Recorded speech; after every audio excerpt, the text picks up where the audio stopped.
Երևի առաջի եւ ամենից կարևոր հարցը թե ինչ պետք է անի երկրի առաջնորդը, եթե ինքը շարժվում է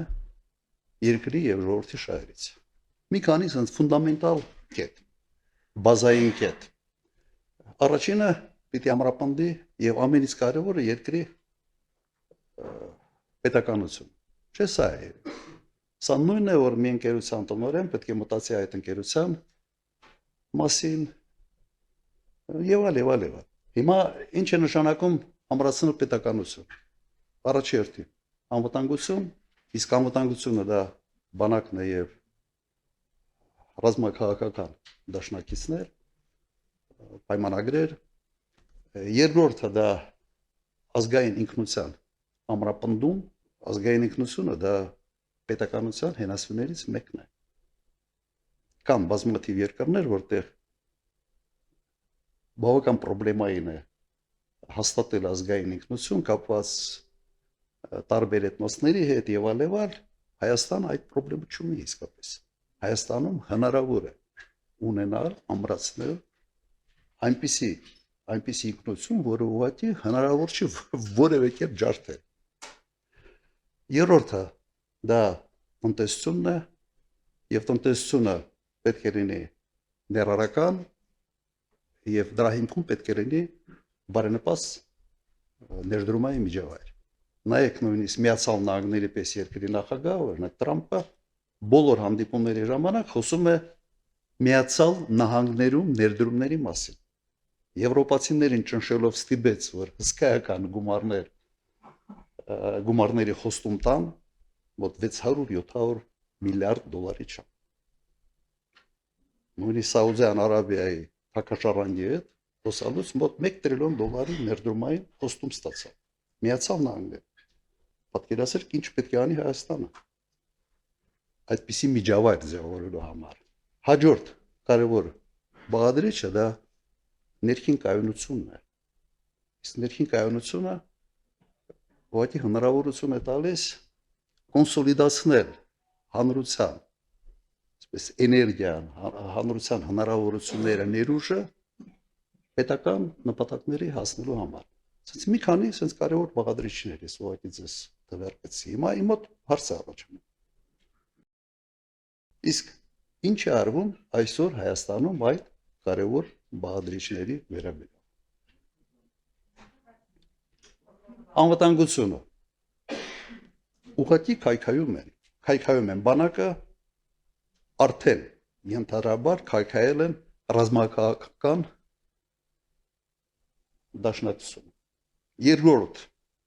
ինչ արվում ազգային ինքնության հետ դուք տեսնում եք։ Հարձակվել են այդ ինքնության 3 ամենից կարևոր բաղադրիչների վրա։ Եկեղեցի, պատմություն եւ սիմվոլներ։ Պատմությունը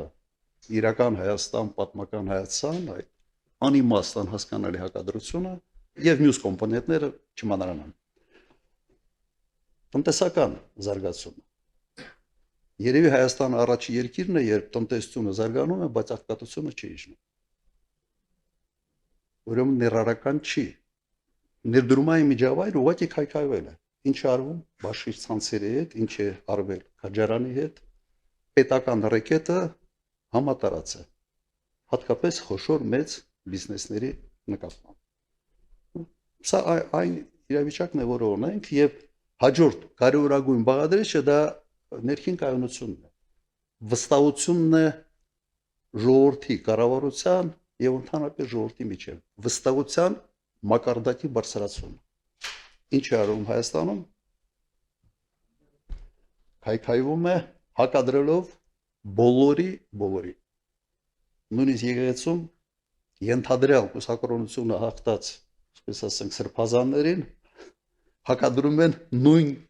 ձևով ենթադրյալ կուսակրոնությունը հաղթած սրբազաններին։ Նույնիսկ այդ միկրո, այսպես հակադրության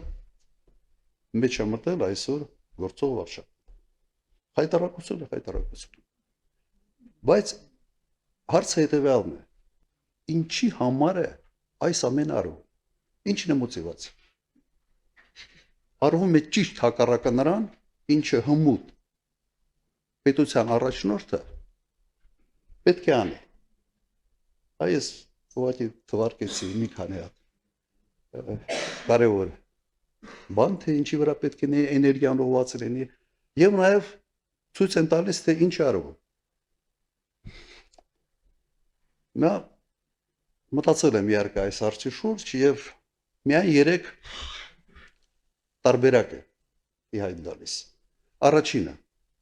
եթե երկրի առաջնորդը գործակալ է, երկրորդ տարբերակը, եթե երկրի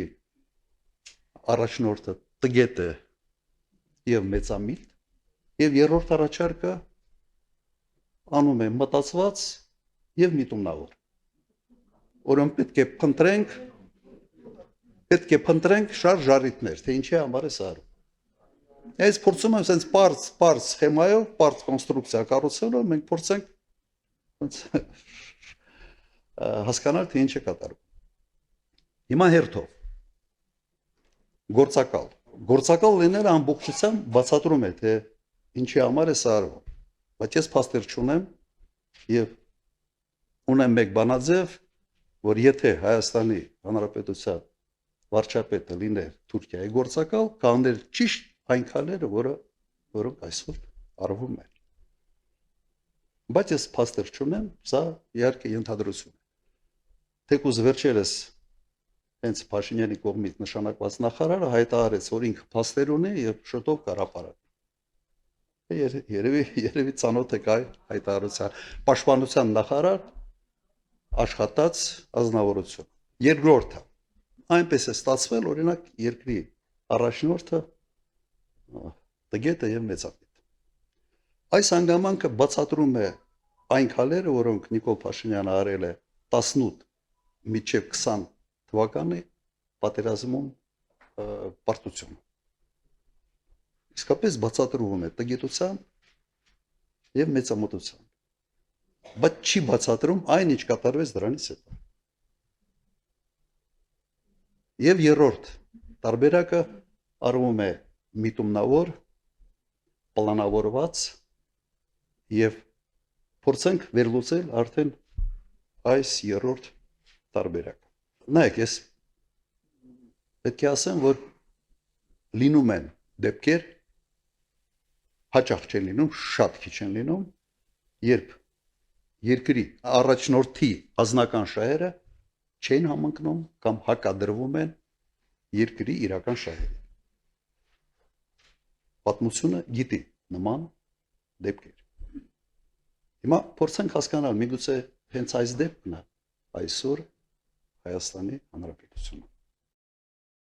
Ես բերեմ մի քանի օրինակ, որոնք ակնհայտ ցույց են տալիս, որ երկրի առաջնորդը պատրաստ է ի հակադրվելով երկրի շահերին առաջ մղել իր ազնական շահերը։ Առաջինը 44 օրյա պատերազմի ժամանակ հոկտեմբերի 18 առաջարկը կանգնեցնել պատերազմը, որը մերժվեց վարչապետի կողմից։ Երկրի շահերից է բխում անկասկած օր առաջ կանգնեցնել այդ պատերազմը։ Պատերազմը չի կանգնեցրել մեկ պատճառով, որ իրեն դավաճան չասեն։ Երկրորդ դեպքը անմիջապես պարտվելուց հետո երկրի շահերից է բխում, որ պարտված ղեկավարը հրաժարական տա, հնարավորություն տա, պես մաքրվել է պարտությունից եւ նոր առաջնորդ փորձի վերանորոգել այն խնդիրները, որոնք ծանրացել են երկրի վրա պարտության հետ կապված։ Չի արել։ Արդյունքում ազնվեց Գորիս Կապան ճանապարհը, Շորնուխի կեսը եւ այլ չթվարկեմ։ Եվ այս շարքը ես կարող եմ շարունակել։ Օրինակ, երբ ճանաչվեց Պրահայում Արցախ-Ադրբեջանի կազմում, բխում էր դա Հայաստանի շերտի երկը չեն բխում։ Հիմա փորձենք հասկանալ, ինչի է այս քայլերը արվում։ Օրինակ պատերազմից հետո, կամ միգուցե շարք շարունակեմ, որից հետո ավելի հասկանալի կլինի։ Օրինակ ինչի սկսեց Նիկոլ Փաշինյանը բանակցել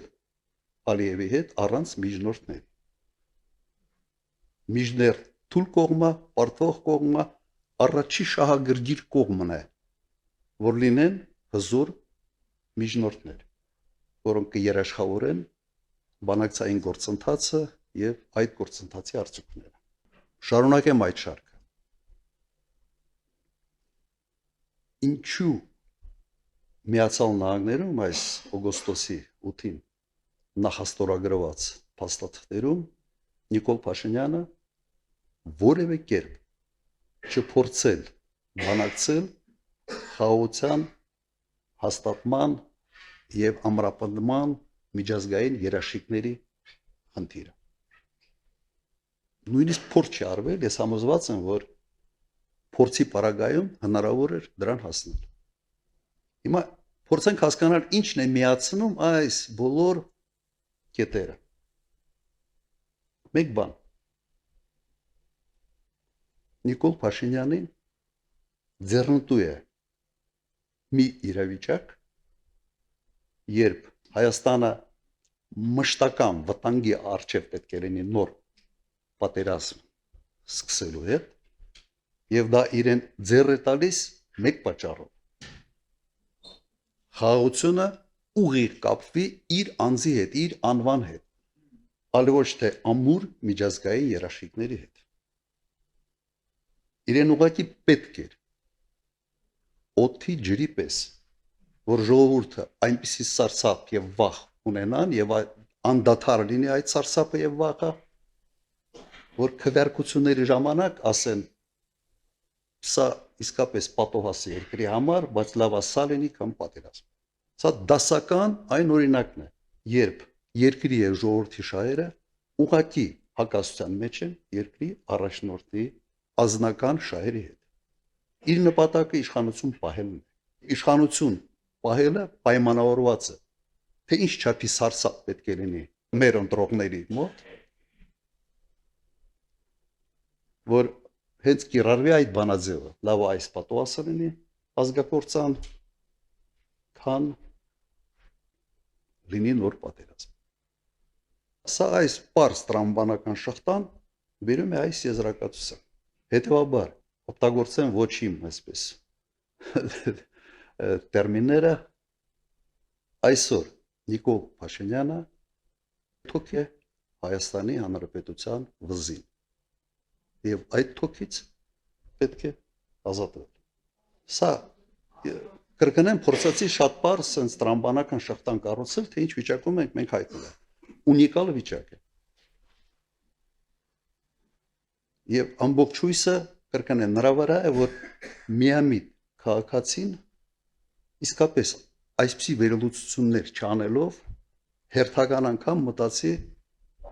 sense երկու չարիքից, որի հետևից է ինքը գնում։ Մեր առաջարկը եւ մեր մոտեցումը հետեւյալն է. պետական շահերը առաջի տեղում, ժողովրդի շահերը առաջի տեղում եւ երբեք որևէ առաջնորդ չպետք է իր շահերը որևէ կերպ գերադասի ժողովրդի եւ պետականության շահերը։ Այլ կերպ ոքի չի կարող լինել, այլ կերպ նշանակում է մեկ բան. մենք կործանում ենք մեր հայրենիքը։